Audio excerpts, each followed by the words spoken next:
नमस्कार मित्रों, राम श्रृंखला भाग 45 में आप सभी का स्वागत है। मित्रों, अब तक की कथा में हमने देखा कि प्रभु श्री राम जब वनवास को निकले हैं तो उस दौरान वह प्रयागराज के दर्शन करते हैं, वहाँ स्नान करते हैं। उसके बाद भरद्वाज मुनि के आश्रम में जाते हैं, वहाँ उनका आशीर्वाद प्राप्त होता है और भरद्वाज मुनि से फिर विदा लेकर वह वन के लिए आगे बढ़ते हैं। जहाँ रास्ते में पड़ने वाले जो गांव हैं वहाँ के नर नारी उन्हें देखकर आकर्षित हो जाते हैं। प्रभु श्री राम और लक्ष्मण जी माता जानकी के जो वनवासी वेश को देखकर वे सभी आकर्षित होते हैं और आपस में चर्चा करते हैं कि ये तो किसी राजकुमार जैसे लग रहे हैं, किसी राज परिवार के लग रहे हैं। इस तरह से क्यों वन को जाने को विवश हुए हैं और तमाम तरह से तर्क वितर्क करते हैं। और इसी तरह आगे चलते हुए प्रभु श्री राम निषाद राज को बहुत समझा बुझाकर वापस जाने के लिए मनाते हैं। प्रभु की आज्ञा को मानकर निषाद राज जान जाते हैं कि अब प्रभु के साथ मेरा बिछड़ने का समय वास्तव में आ गया है, तो बड़े भारी मन से उनसे विदा लेकर वापस चले जाते हैं। उसके बाद ये नारी नर प्रेम पियासे, मनहु मृगी मृग देखी दिया से। प्रेम के प्यासे गांव के स्त्री पुरुष इनके रूप को देखकर ऐसे थकित रह गए जैसे दीपक को देखकर हिरनी और हिरन निस्तब्ध रह जाते हैं। गांव की स्त्रियां सीता जी के पास जाती हैं, परंतु अत्यंत स्नेह के कारण पूछते सकुचाती हैं। फिर भी साहस कर पूछती हैं, हे स्वामिन, हमारी ढिठाई क्षमा कीजिएगा और हमको गंवारी जानकर बुरा न मानिएगा। ये दोनों राजकुमार स्वभाव से ही परम सुंदर हैं, श्याम और गौर वर्ण हैं, सुंदर किशोर अवस्था है। शरद पूर्णिमा के चंद्रमा के समान इनके मुख और शरद ऋतु के कमल के समान इनके नेत्र हैं। हे सुमुखी, कहो तो अपनी सुंदरता से सभी का मन मोह लेने वाले ये तुम्हारे कौन हैं?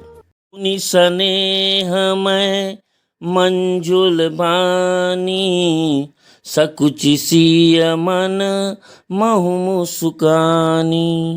उनकी ऐसी प्रेममयी सुंदर वाणी सुनकर सीता जी सकुचा गईं और मन ही मन मुस्कुराई। तिनहि बिलोकी बिलोकति धरनी, दुह सकोच सकुचति बरबरनी। सकुचि सप्रेम बाल मृग नयनी, बोली मधुर बचन पिक बैनी। सीता जी उनको देखकर संकोचवश पृथ्वी की ओर देखती हैं। वे दोनों ओर से संकोच से सकुचा रही हैं, अर्थात न बताने में ग्राम की स्त्रियों को दुख होने का संकोच है और बताने में लज्जा रूप संकोच। हिरण के बच्चे के सदृश नेत्र वाली और कोकिल की सी वाणी वाली सीता जी सकुचाकर प्रेम सहित मधुर वचन बोली। सहज सुभाय सुभग तन गोरे, नामु लखनु लघु देवर मोरे। ये जो सहज स्वभाव सुंदर और गोरे शरीर के हैं, उनका नाम लक्ष्मण है। ये मेरे छोटे देवर हैं। फिर बहुरी बदनु विधुआ चल ढाकी, प्रियतन चितई भौह करि बाकी। फिर सीता जी ने लज्जावश अपने चंद्रमुख को आंचल से ढककर और प्रियतम श्री राम जी की ओर निहार कर भौहें टेढ़ी करके अंजन मंजू तिरछे नयनानी, निज पति कहेऊ तिनहि सिंह शयनानी। खंजन पक्षी से सुंदर नेत्रों को तिरछा करके सीता जी ने इशारे से उन्हें कहा कि ये मेरे पति हैं। यह जानकर वहां उपस्थित सभी स्त्रियां बहुत आनंदित होती हैं और बहुत तरह से सीता जी को आशीष और शुभकामनाएं देती हैं। जब तक शेष जी के सिर पर पृथ्वी रहे तब तक तुम सदा सुहागिन बनी रहो और पार्वती जी के समान अपने पति की प्यारी हो, लेकिन हम पर कृपा न छोड़ना, हम बार बार विनती करती हैं। जब लौटना तो इसी रास्ते से लौटना। सीता जी ने सभी को प्रेम पूर्वक बहुत तरह से समझा कर लौटाया। सभी स्त्री पुरुष भारी मन से प्रभु श्री राम, लक्ष्मण जी और सीता जी से विदा लेकर अपने अपने घर लौट जाते हैं। इस प्रकार प्रभु श्री राम मार्ग में पड़ने वाले लोगों को सुख और आनंद प्रदान करते हुए सीता जी और लक्ष्मण जी सहित वन को देखते हुए चले जा रहे हैं। आगे श्री राम जी और पीछे लक्ष्मण जी सुशोभित हैं। दोनों के बीच में सीता जी ऐसे सुशोभित हो रही हैं जैसे ब्रह्मा और जीव के बीच में माया।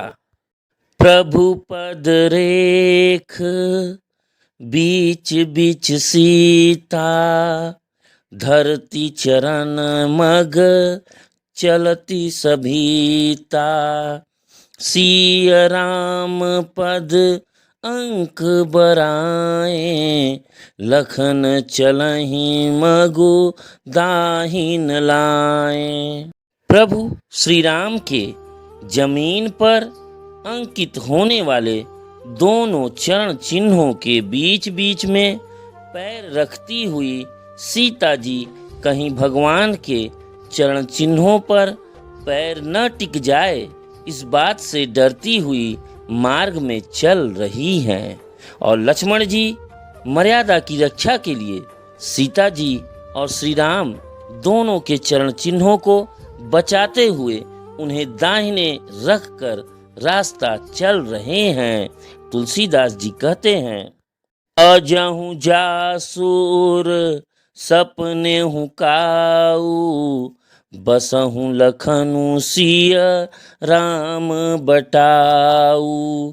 राम धाम पथ पाई ही सोई, जो पथ पाव कबहु मुनि कोई।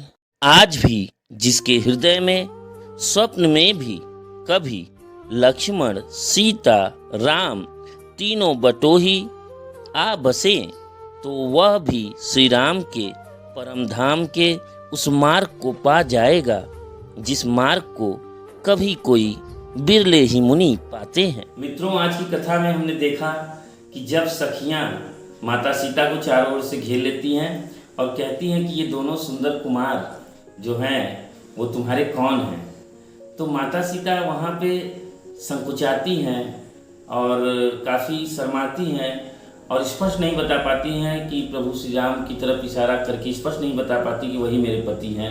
वे कहती हैं, सहज सुभाय सुभग तन गोरे, नाम लखनु लघु देवर मोरे। जिनका सरल स्वभाव है और तन के गोरे हैं उनका नाम लक्ष्मण है और वो मेरे छोटे देवर हैं। मित्रों, ऐसी बात नहीं कि माता सीता पढ़ी लिखी नहीं थी, उन्होंने काफ़ी शिक्षा ग्रहण की थी, काफ़ी विद्वान थी और वाक्पटुता भी थी, आवश्यकता अनुसार उनमें बुद्धिमत्ता थी, उसमें कोई कमी नहीं थी। लेकिन ये हमारी भारतीय नारी की परंपरा है कि वे लज्जा रूपी आभूषण से सदैव सुशोभित रहती हैं। मित्रों, दूसरी बात यह है कि प्रभु पद रेख बीच बीच सीता, धरती चरण मग चलति सभीता। सिय राम पद अंक बराए, लखन चलहि मग दाहिन लाए।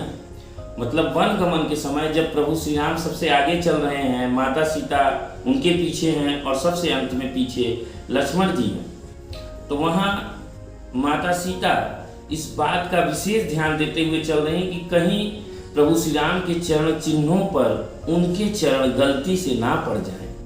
वो इसीलिए उनके प्रत्येक दो चरणों के बीच में अपने जो चरण चिन्ह बन रहे थे, दो चरणों के दो चरण चिन्ह बन रहे थे, उनके बीच में अपने चरण रख रही थी और इस चीज का ध्यान देते हुए चल रही थी।